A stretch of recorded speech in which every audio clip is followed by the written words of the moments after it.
à tous ceux qui ont déjà quitté le nid familial, quel que soit votre âge ou le contexte, et qui ont dû y revenir, quel que soit le motif.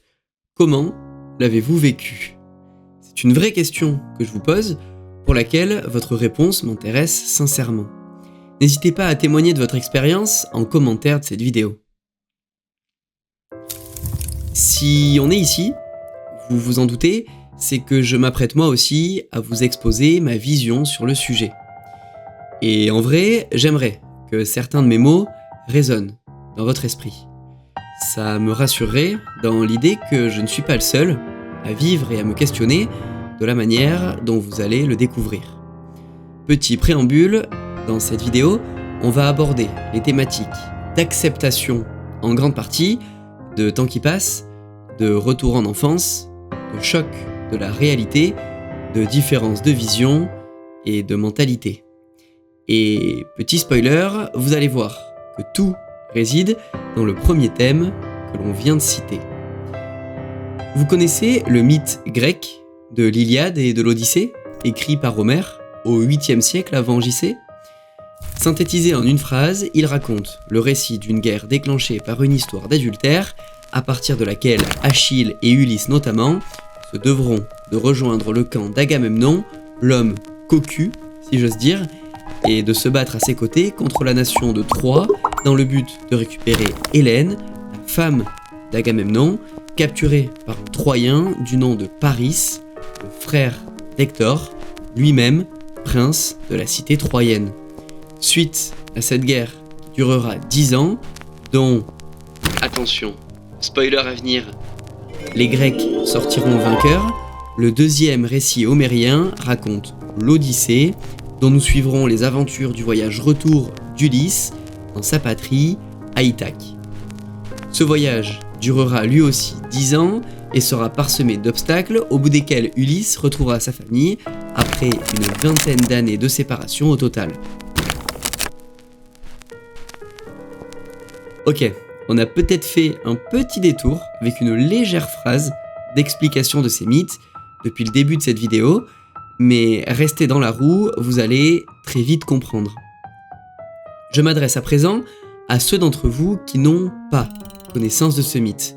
C'est une aubaine pour vous aujourd'hui, dans cette vidéo, vous allez pouvoir utiliser votre pouvoir créatif. Si je vous demandais, là tout de suite, maintenant, d'imaginer comment se déroulent les retrouvailles et la reprise de la vie commune entre Ulysse, l'aventurier, et sa famille, restée sur place toutes ces années. Comment conceptualiseriez-vous cette réunification ? On peut imaginer que certains seront plus optimistes, quand d'autres dresseront un portrait plus alarmiste dans l'invention de cette histoire.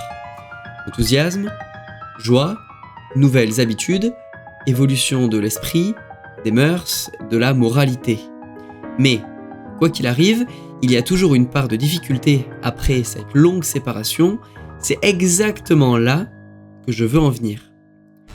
Retourner vivre chez ses parents ou partager un long moment avec eux pendant une période de vacances, par exemple, c'est toujours particulier.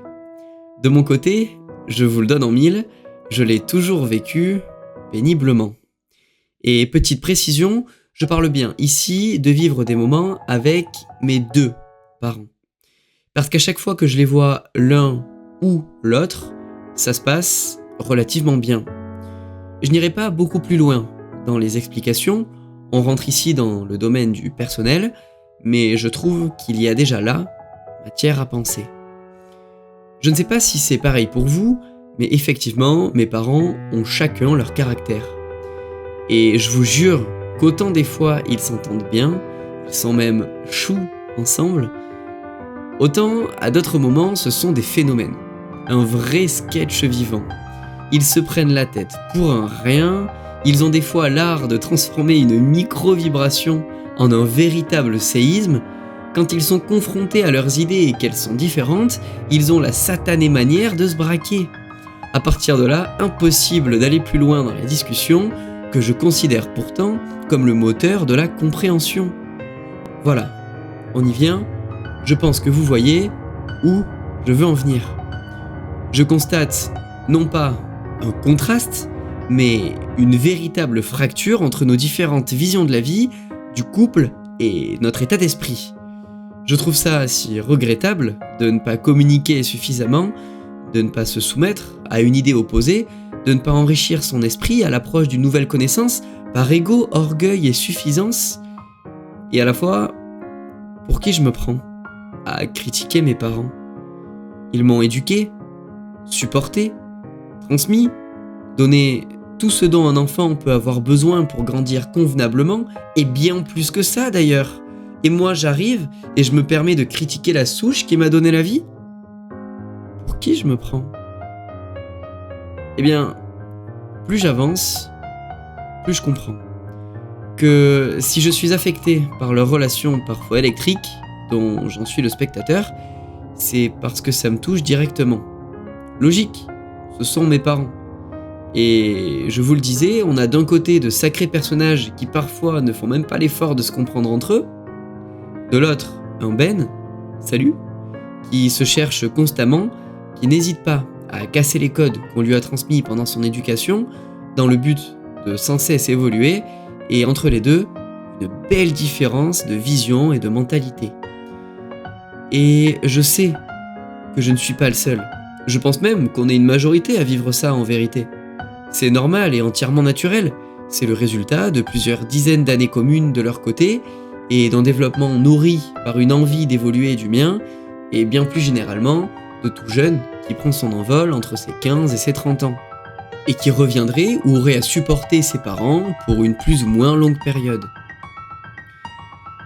Et ce qui devient parfois difficile à vivre est pour autant entièrement logique. D'un point de vue des lois de la nature, c'est bien de voir ses parents vieillir. Ok, le mot est cru, mais il faut appeler un chat un chat. Et ça n'est pas péjoratif, ni tabou, c'est entièrement naturel. De notre côté, en tant qu'adolescents ou jeunes adultes, nous grandissons, et du leur, disons qu'il gagne en XP.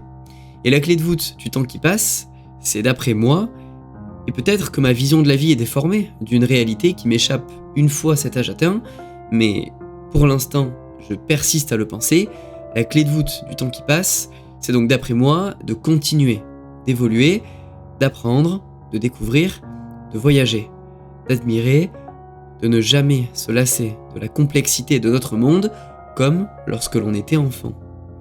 Et là-dessus, justement, autant mes parents ne sont pas les plus grands étudiants, ni adeptes d'art et de grande littérature, autant ils gardent leur âme d'enfant quand il s'agit de se mêler à la nature et aux choses simples de notre monde. Alors voilà, certes, on est sur certains points diamétralement différents, voire opposés. Mais comme beaucoup de parents, ils restent les miens, ils m'ont tout donné et se sont sacrifiés. Ils m'ont transmis certaines des meilleures valeurs du monde dans lequel on vit, d'après ma manière de voir la vie, et même si j'ai encore du mal à passer plus d'une semaine à leur côté, je reconnais que c'est peut-être de tout mon entourage, eux-mêmes, qui me poussent et me permettent le plus d'évoluer et d'agrandir ma vision. La preuve, pour terminer cette vidéo, je conclurai que c'est grâce à eux que j'identifie un besoin d'apprendre à accepter. Le mot est fort, alors je réitère, j'ai besoin de devenir meilleur dans ma capacité d'acceptation, à prendre du recul, à comprendre qu'on grandit et qu'on vieillit tous, qu'on a tous un certain état d'esprit et une certaine vision de la vie, que rien n'est jamais figé, mais que tout est contextuel et qu'il faut avant tout que je m'exerce à prendre conscience et à profiter du moment présent que je passe de temps en temps à leur côté, en admettant les différences qui nous composent et qui évoluent au fur et à mesure du temps qui passe, parce que c'est de toute façon naturel et que rien ne sert de lutter. La différence est mère de richesse, le moment présent est peut-être depuis certains enseignements et philosophies la chose la plus précieuse de ce monde. Quand on l'exerce régulièrement, alors peut-être qu'avec ces deux composantes seulement et précisément, on peut faire fortune. Différence et acceptation. Accepter que nos parents, à nos 25 ans, ne sont plus les mêmes qu'à nos 15 ans. Il s'en passe des choses en 10 ans. Une multitude dans la vie d'un jeune qui évolue de son adolescence à son entame de vie adulte, au moins autant que dans celle d'un couple de parents dont la vie change spontanément à l'approche de la retraite. Et si la vie était finalement bien construite? Et si finalement, c'est à ce moment-là que les enfants, devenus adultes, devaient prendre le temps d'œuvrer au bonheur de leurs parents, comme ces derniers l'ont fait pendant des années à l'attention de leurs rejetons. Ils ne seront pas toujours là, comme le dirait un être cher dans ma vie, nous ne sommes que de passage sur cette terre, alors tant qu'ils sont présents, je fais un pacte des darons avec moi-même. Accepter leur caractère, leur mentalité, les moments de joie que la vie me proposera quand je serai à leur côté. Et je m'exerce chaque jour à penser que lorsqu'ils ne seront plus là, c'est que l'heure aura sonné, il sera temps que j'ai la paix. Comprendra qui pourra. Pensez à tous ceux qui ont perdu tout ou partie de leur souche. La paix n'est parfois pas méritée ou prématurée. C'est d'autant plus dur à accepter, mais dans ce cas, tâchons de nous rappeler que nous n'exerçons malheureusement aucun contrôle sur ce genre d'événements et que la vie est souvent imprévisible, mais qu'elle a toujours un sens. La preuve, selon des millions de facteurs, vous êtes là, en vie. Et que vous le vouliez ou non, vous avez un impact positif autour de vous, tous les jours. À vous d'en prendre conscience et de le développer. Merci papa, merci maman.